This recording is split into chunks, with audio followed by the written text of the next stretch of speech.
حي على الفلاح.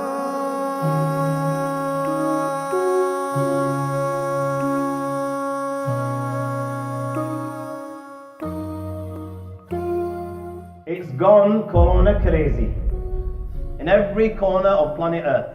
We're talking about in our houses, we're talking about in our workplaces, in schools, masjids, madrasas. Every single day, that's the only thing that's on the news and has been for a while. And because of all this hype, people are genuinely panicking, afraid, in fear. I mean, so afraid that, believe me guys, if we feared the Lord of Corona that much, there would be no Corona. And people are panic buying. I mean, who would think a day would come in England where in places like Tesco, there would be shelves empty. Even desi shops. So people are genuinely afraid. People have stopped traveling. I mean, Heathrow, there's hardly anyone there. People have stopped flying. And Allah subhanahu wa ta'ala knows best what will happen tomorrow. The objective and purpose of my talk today is to tell you one thing. There is no need to panic and be afraid. Because that will not change anything.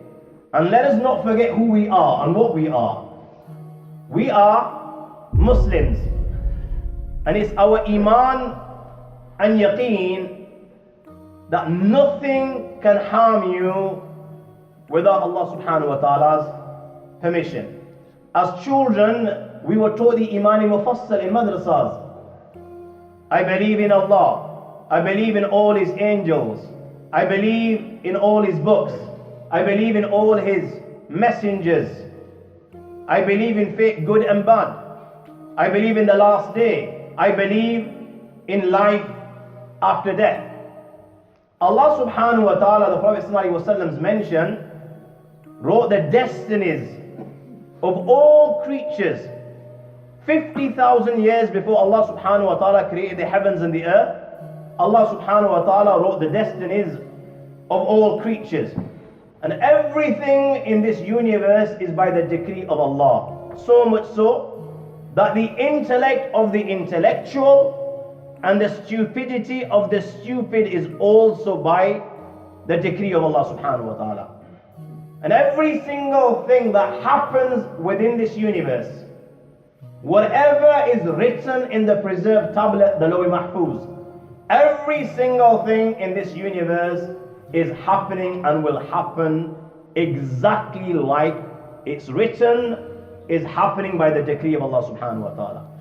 And if Allah subhanahu wa ta'ala has written that you are not infected, then I can swear by that Allah, you can work in a hospital where there are thousands of patients that have been infected by this virus, and I can swear by that Allah, if it's written that you are not infected, then you will never be infected.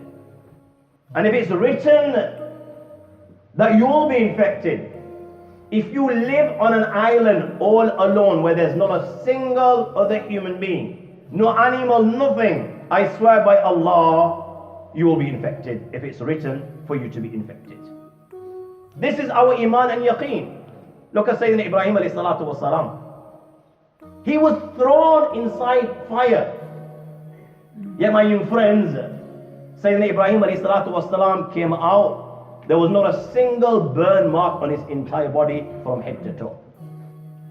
Because the harm wasn't decreed.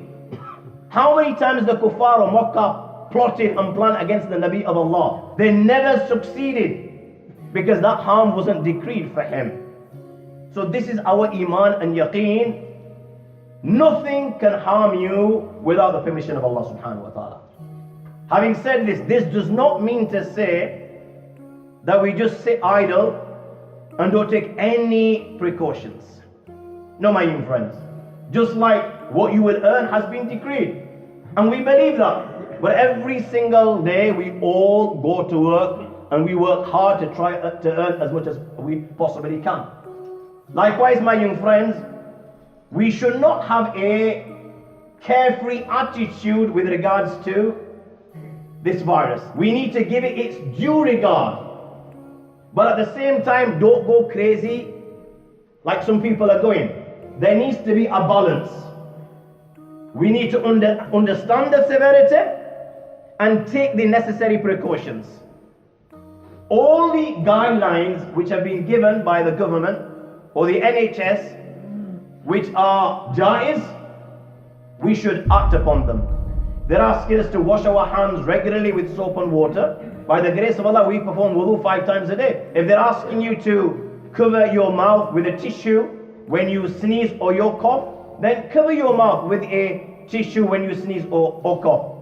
If they're asking us when you're ill not to go into work, then don't go into work. And if they're telling you to self-isolate, then self-isolate. But if they're telling you not to shake hands, then don't shake hands. In a nutshell, everything that the NHS and government is saying with regards to this illness, as long as it's jaiz, act upon it. But at the same time, my young friends, let us not forget the teachings of Allah and His Rasul sallallahu alayhi wa sallam. Teaching number 1 of Rasulullah sallallahu alayhi wa sallam is that do not travel to a place where there's an epidemic, and if you're there whilst there's an epidemic, then the Prophet sallallahu alayhi wa sallam said you shouldn't leave. Now, in the reign of Sayyidina Umar Farooq radiallahu ta'ala anhu, there was a plague. It started from a place called Amwas in Palestine. I think it took place in the 18th year of Hijrah after Baytul Maqdis was conquered. Now it began from a place called Amwas and it spread throughout the whole of Sham, Syria, Palestine, Iraq, Egypt. When the Emir al-Mu'mineen Sayyidina Umar Farooq radiallahu ta'ala was informed, he decided to leave Madinatul Munawwara and go to find out the details himself. Now Sayyidina Umar Farooq radiallahu ta'ala got to a place called Sara, and the Muslim army that was there, the emirs, the generals, the likes of Sayyidina Abu Ubaidah, the likes of Yazid ibn Abi Sufyan, the likes of Sharabil ibn Hasana radiallahu ta'ala ajma'in, went to meet the Amir al-Mu'mineen at Sara. They informed him of the severity of this plague, and at the same time they requested that he shouldn't go to the infected area. So he consulted the Muhajirin. Some of them said, O Amir al-Mu'mineen, you should go to the infected area and meet with the Muslims. And some of them said, O Amir al-Mu'mineen, you shouldn't go, you should go back to Madinatul Munawwara.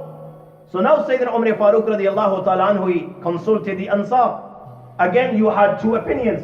Some said you should go and meet the Muslims, and some said, no, Amir al-Mu'mineen, you should return to Madinatul Munawwara. At the end, Sayyidina Umar Farooq gave preference to returning to Madinatul Munawwara. Now Sayyidina Abu Ubaidah was very strict when it came to matters of taqdeer. So he said to the Amir al-Mu'mineen, you're running away from Allah, from what Allah has destined. So Sayyidina Umar Farooq radiallahu ta'ala said, oh Abu Ubaidah, you're right. I'm running away from the taqdeer of Allah, and I'm going to the taqdeer of Allah. And then he said to Abu Ubaidah, if there was a valley, it had 2 sides. One was very fertile, rich, productive, and you had another side which was very dry. Somebody had animals, he took his animals to graze on the fertile side. Is he doing this with the decree of Allah? He said yes. He said, what about the person that decides to take his animals to the dry sides to graze? Is he doing this with the taqdeer of Allah? And Sayyidina Abu Ubaidah radiallahu ta'ala said yes, and he understood. Now next day, Sayyidina Abdul Rahman ibn Auf radiallahu ta'ala met him, because he didn't meet him the day before. And he said to the Amir al-Mu'mineen, he said, O Amir al-Mu'mineen, you have nothing to worry, because I heard the Prophet sallallahu alaihi wasallam say, when there is an epidemic in a land, when there is a plague in a land, don't go there. And if it starts whilst you're there, you shouldn't return. So Sayyidina Umar Farooq radiallahu ta'ala anhu was very happy that his decision was according to the decision of Rasulullah sallallahu alaihi wasallam. When he got back to Madinatul Munawwara, he was informed how quick it was spreading. So he wrote a letter to Abu Ubaidah, okay, something's happened in Medina and I want you to come to Medina immediately. When he received the letter, Abu Ubaidah, he wrote back to the Emir al-Mu'mineen that I'm not prepared to leave the believers and come to Medina. I know why you're calling me. You're calling me because you want to save my life. 25,000 Muslims died from that plague. Sayyidina Fadl ibn Abbas, great Sahaba, Mu'adh ibn Jabal, Sharabil ibn Hasana radiallahu ta'ala, and even Sayyidina Abu Ubaidah radiallahu ta'ala who died. So that is the first teaching.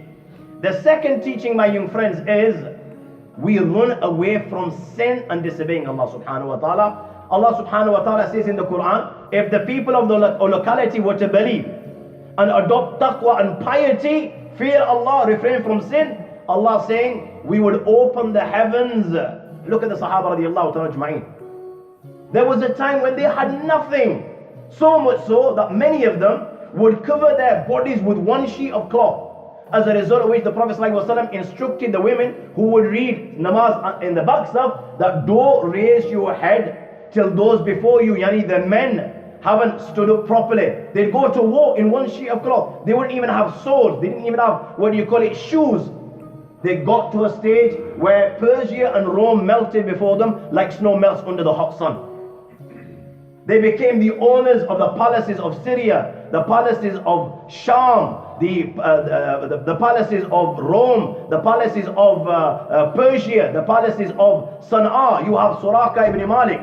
He's wearing the crown of the king of Persia and the gold bangles of the king of Persia, and he's wearing the garment studded with priceless diamonds of the king of Persia. This was the barakat of obedience to Allah subhanahu wa ta'ala. Whereas disobedience to Allah subhanahu wa ta'ala, wronging Allah, sin, oppression, my young friends, it brings about disasters, it brings about calamities, it brings about earthquakes, it brings about floods. Allah subhanahu wa ta'ala says in the Quran, any calamity that befalls you is your own doing. But again, in one hadith, the Prophet ﷺ said, when indecency and zina spread in a qawm, Allah sends plagues and illnesses which your forefathers have never even heard of.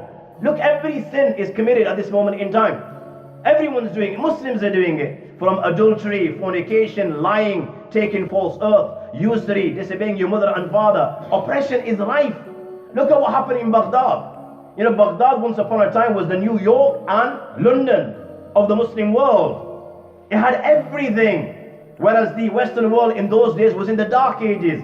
Hundreds and thousands of doctors, engineers, hundreds of thousands of school, madaris, you name it, Baghdad had it. Islam flourished, Muslims were progressive. This is when the leaders were just. Then it got to a time when they started oppressing people. They started oppressing non-Muslims living in Baghdad.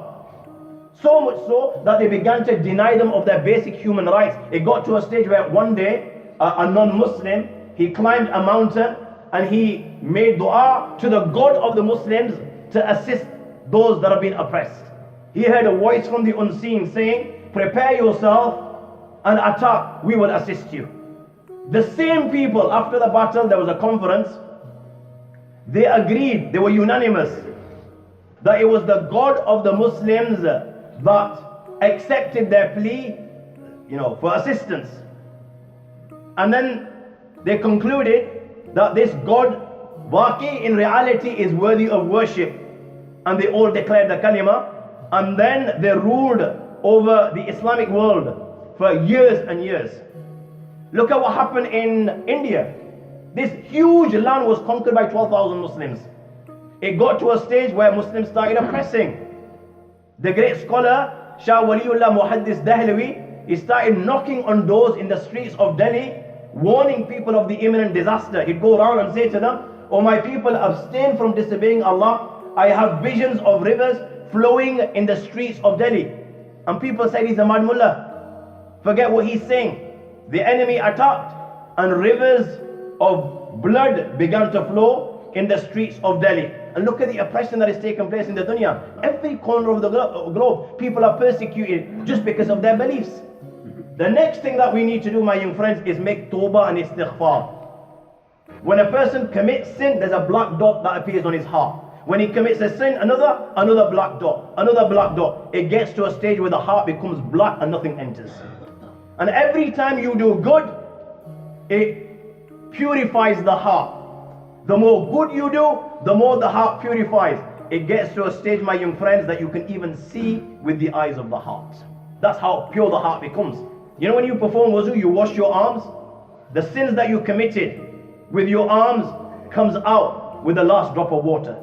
When you wash the face, the sins that you committed with your face comes out with the last drop of water. This is the effect of good deeds on the body. If this is what sin does to the heart, then my young friend, what do you think the sins of humanity does to the planet that you and I live on?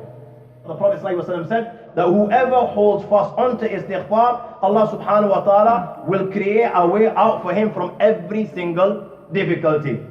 Now the third thing that we need to do, my young friends, is make regular dua. From all illnesses and all disasters and all calamities. My young friends, if there's anything that could change taqdeer, then it's dua. Another thing that we need to do, my young friend, is give regular sadaqah. Sadaqah is an absolute phenomenal way of protecting yourself from difficulties, from calamities, from illnesses. Prophet ﷺ said in a hadith, hasten to give sadaqah, hasten to give charity, for calamities don't stand in front of sadaqah. At the same time, my young friends, make plenty of dhikr. Because dhikr is another thing that attracts the mercy of Allah subhanahu wa ta'ala. I mean, dhikr is so powerful, my young friends, that the word Allah, Allah is what sustains the entire universe and beyond. Because the Prophet ﷺ said, as mentioned in one hadith, the day there is no one saying Allah, Allah, that is the day that this universe and everything within it will come to an end. Whatever Allah's destiny will happen, we always tie the camel. And then you rely upon Allah. We will take all the precautions and all the things that will protect us from this. We will do every single thing that is jaiz. But we will follow the guidelines of the government and no one else's guideline at this moment in time. And don't be disappointed. Any person, he's ill, as a result of which he can't do the amal, he will get reward of the amal even when he doesn't do it. So you can't read namaz with Jamaat because you're ill, you're infected, or you feel that you're infected. Then read at home and you'll receive the same reward. It's important that we follow the guidance. What's the worst thing that can happen? You're infected and God forbid you die. Even that for a believer is a source of mercy.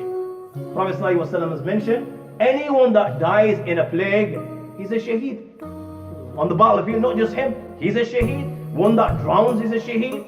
One that dies in a plague is a shaheed. One that dies protecting his wife and children and his wealth is a shaheed. What more can you ask for? Whether you go today, whether you go tomorrow. And if Allah honors you with shahada, what more can you and I ask for?